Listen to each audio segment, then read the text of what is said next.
የመረጃ ነጻነት የሀገራችን የፖለቲካና የህግ ስርዓት መመሪያዎች ከዛሬ 17 ዓመት በፊት ቢታወጅም ከአፈጻጸም አንጻር በሚፈለገው ልክ ተፈጻሚ ማድረግ አልተቻለም።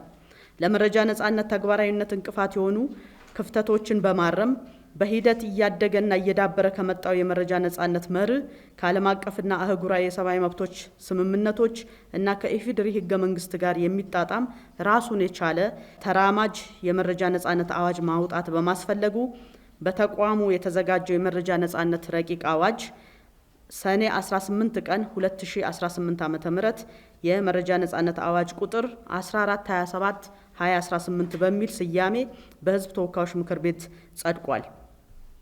የመረጃ ነጻነት አዋጅ ቁጥር 1427 2018 7 ክፍሎችና በ60 አንቀጾችና በ107 ንዑስ አንቀጾች የተደራጀ ሲሆን የዚህ ፕሬስ ኮንፈረንስ ዓላማም ይህንኑ የመረጃ ነጻነት አዋጅ እውን ማድረግ ነው ወይም ማስተዋወቅ ነው።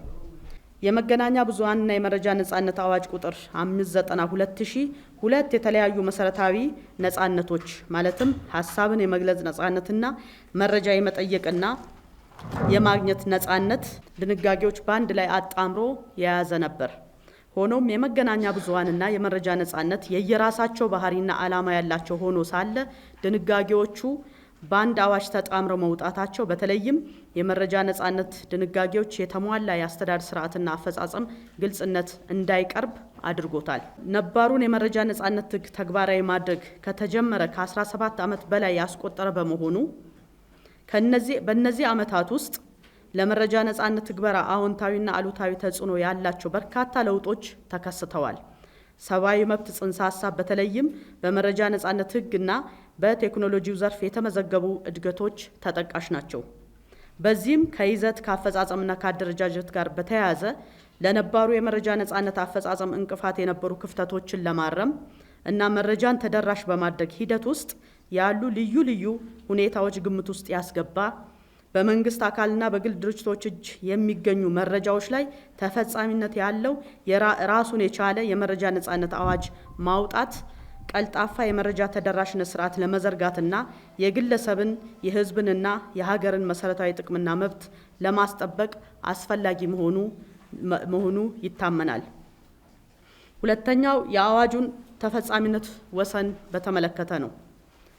የአዋጁ ተፈጻሚነት እስከ ታችኛው የመንግስት መዋቅር ድረስ ባለው በማንኛውም የመንግስት ተቋም፣ በመንግስት የልማት ድርጅት፣ በመንግስት ስራ ላይ የተሰማራ የንግድ ማህበር ወይም በመንግስት አካል የአክሲዮን ድርሻ ባለው የንግድ ማህበርና በማንኛውም ጊዜና ቅርጽ ተዘጋጅቶ በእነዚህ አካላት እጅ የሚገኝ ማንኛውም መረጃ ወይም ሰነድን ነው።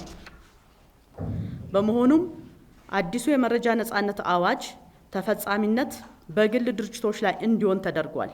ይህም የሆነበት ምክንያት መንግስትና የግል ድርጅቶች በአጋርነት የሚሰሩበት የግል ድርጅት መንግስታዊ ስራ የሚያከናውንበት ሁኔታ መኖሩ ነው።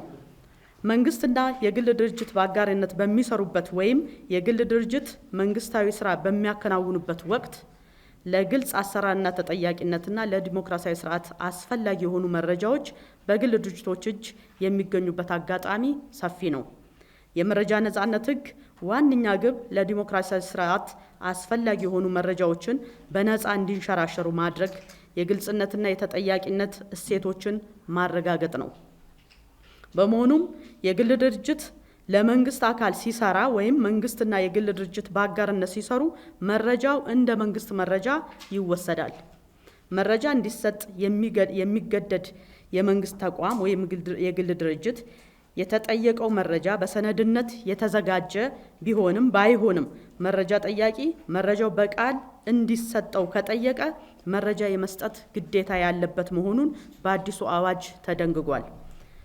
ሌላው መንግስት አካልና የግል ድርጅቶች መረጃ ኃላፊ የመመደብ ግዴታ ያለባቸው መሆኑ እንዲሁ በአዋጅ ውስጥ ተካቷል። መረጃ የመጠየቅና የማግኘት ነጻነትን ለመተግበር የሚቻለው በመረጃ ጠያቂና በመረጃ ተጠያቂ መካከል ሊኖር የሚገባው የአሰራር ስርዓት የተዘረጋ ሲሆን ብቻ ነው። በመረጃ ነጻነት ህግ የተደነገጉ ግዴታዎች ለመወጣት የሚያስችል ግልጽና ተጠያቂነት ያለው የአሰራር ስርዓት መዘርጋት ይገባል።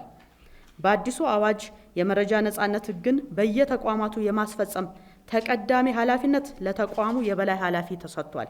ሆኖም የተቋሙ የበላይ ኃላፊ በተለየ ሁኔታ ወይም በተለየ ምክንያት ይህን ኃላፊነት መወጣት የማይችል ከሆነ በተቋሙ የመረጃ ነጻነት አዋጅን የሚያስፈጽም የመረጃ ኃላፊ የመመደብ ግዴታ ተጥሎበታል።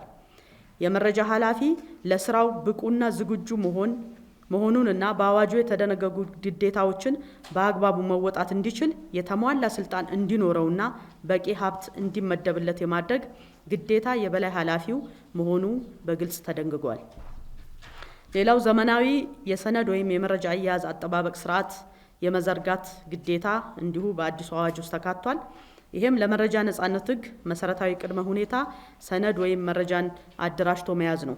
በዚህም አዋጁ ማንኛውም የመንግስት አካል በስራ አጋጣሚ በይዞታው ስር ያሉ ሁሉንም መረጃዎች በቀላሉና በፍጥነት ለማግኘትና ጥቅም ላይ ለማዋል የሚያስችል በዘመናዊ ዘዴ የተደራጀ አደራጅቶ የመያዝ የመጠበቅና የማስተዳደር ግዴታ ያለበት መሆኑን ተደንግጓል።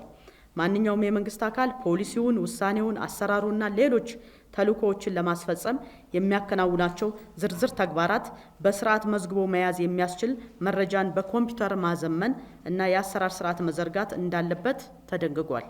መረጃው ወይም ሰነዱ ትክክለኛ የተረጋገጠና ጥቅም ላይ የሚውሉ መሆኑንም እንዲያረጋግጡ በመንግስት አካላት ላይ ግዴታ የሚጥል ድንጋጌ መሆኑን ተካቷል። መረጃ አትሞ የማውጣት ግዴታ ከመረጃ ነጻነት ሕግ መሰረታዊ ምሰሶች መካከል ዋናው መረጃ ጠያቂ ባይመጣም የህዝብ ጥቅም መረጃን አስቀድሞ አትሞ ማውጣት ወይም ፕሮአክቲቭ ዲስክሎዥር ኦፍ ኢንፎርሜሽን ነው። ይህ መርህ አሁን ላለንበት የቴክኖሎጂ ዘመን በእጅጉ የሚሰራ ነው። መረጃን አስቀድሞ በራስ ተነሳሽነት ይፋ ማድረግ ዘመናዊና ግልጽነት የሰፈነበት አሰራር መገለጫ ነው።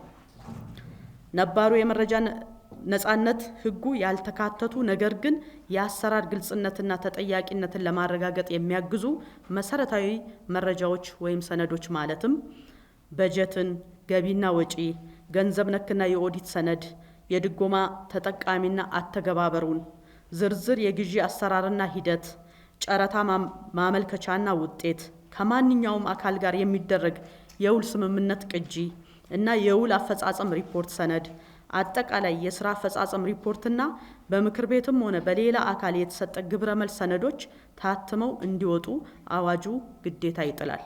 ይሄ ለመንግስትም ለግል ድርጅቶችም ማለት ነው። ሌላው ለመረጃ ጠያቂ ምላሽ መስጫና መረጃ አትሞ ለማውጣት በተቻለ መጠን አጭር ጊዜ ገደብ በአዋጁ መቀመጡ ነው። ለመረጃ ጥያቄ ምላሽ የሚሰጥበትን ያልተንዛዛና የተቆረጠ የጊዜ ገደብ ማስቀመጥ መሰረታዊ የመረጃ ነጻነት መርህ ነው። የመጀመሪያው መደበኛ መረጃ ጥያቄን በተመለከተ ነው።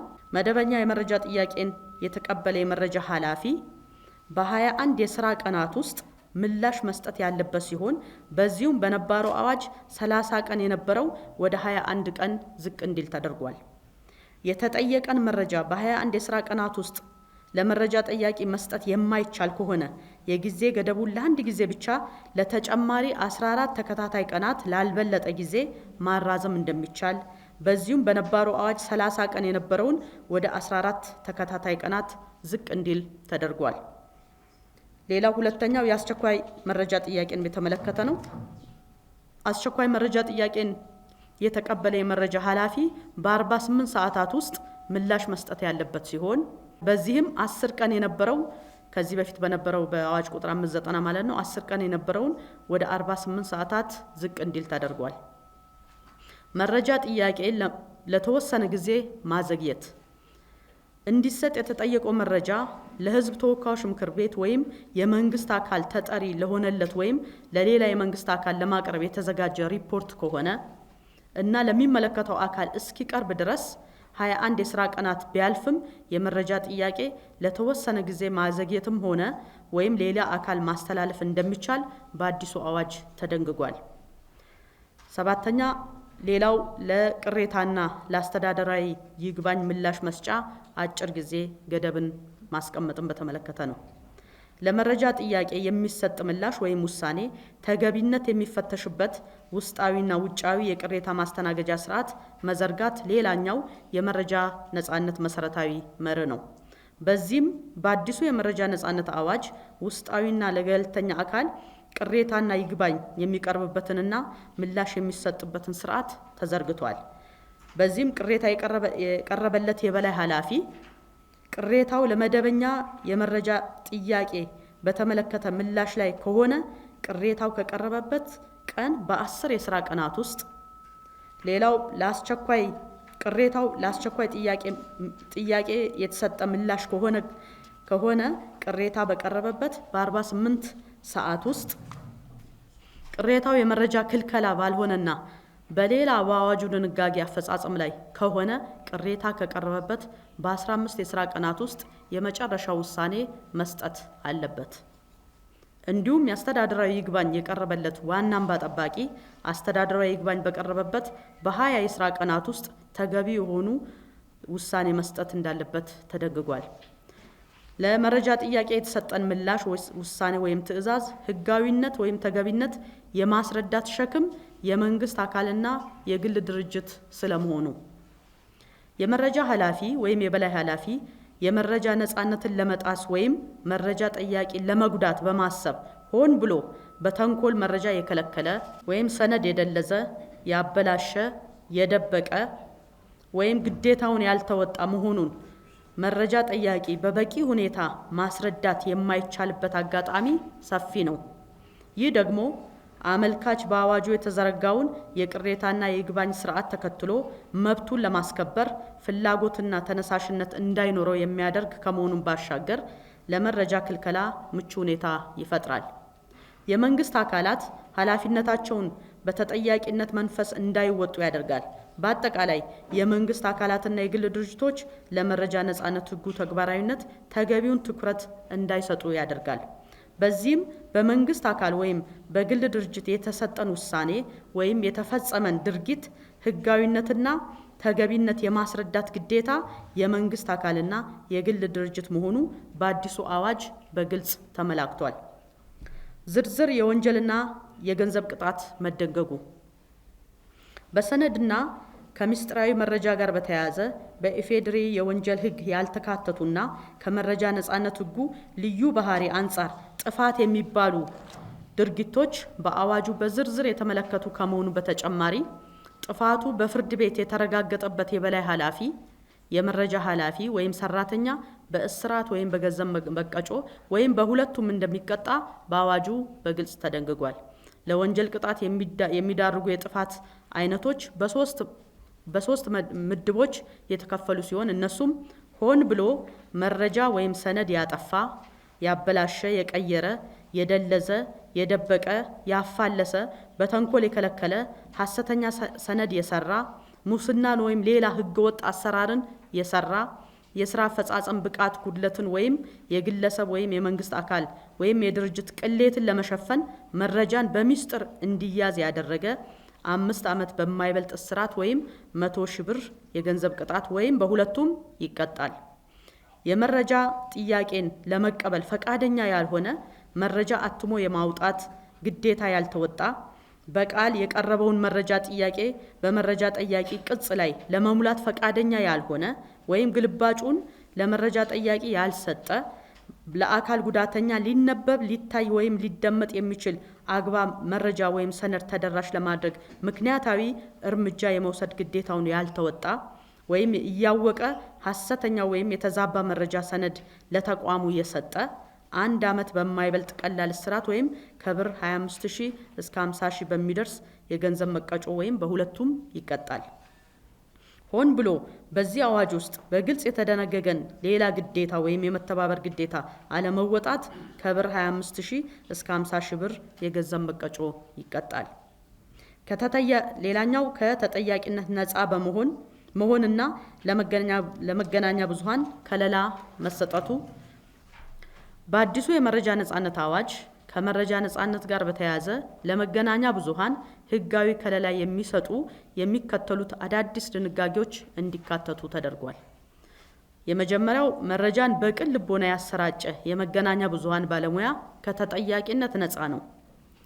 ጥፋትን ወይም ጎጂ የሆኑ ከባድ አደጋን የተመለከተ መረጃ ለሕዝብ ይፋ በማድረጉ አስተዳደራዊ ወይም ሕጋዊ ቅጣት የተላለፈበት ሰው ለፍርድ ቤት ይግባኝ የማቅረብ መብቱ የተጠበቀ ነው። ስርጭቱ ወይም ህትመቱ በክፉ ልቦና የተደረገ መሆኑ ካልተረጋገጠ በስተቀር ከመንግስት አካል ወይም ከግል ድርጅት በህጋዊ መንገድ በተገኘ ሰነድ ወይም የተካተተን የተዛባ ወይም ሐሰተኛ መረጃ በቅን ልቦና ለሕዝብ ይፋ ማድረግ ወይም በሶስተኛ ወገን እንዲታተም ማድረግ አስተዳደራዊና ህጋዊ ተጠያቂነትን እንደማይዳርግና ልዩ መብት የሚያሰጥ መሆኑን በፍርድ ቤት የጥፋተኝነት ውሳኔ ከመሰጠቱ በፊት ከጉዳዩ ጋር የተያያዘ ለምርመራ ወይም ለሌላ ምክንያት ጋዜጠኛን፣ ዋና አዘጋጅን ወይም ከጉዳዩ ጋር በተያያዘ ሌላ ሰው ለእስራት መዳረግ የተከለከለ መሆኑን የሚደነግጉ አዳዲስ ድንጋጌዎች በአዋጁ ተካተዋል።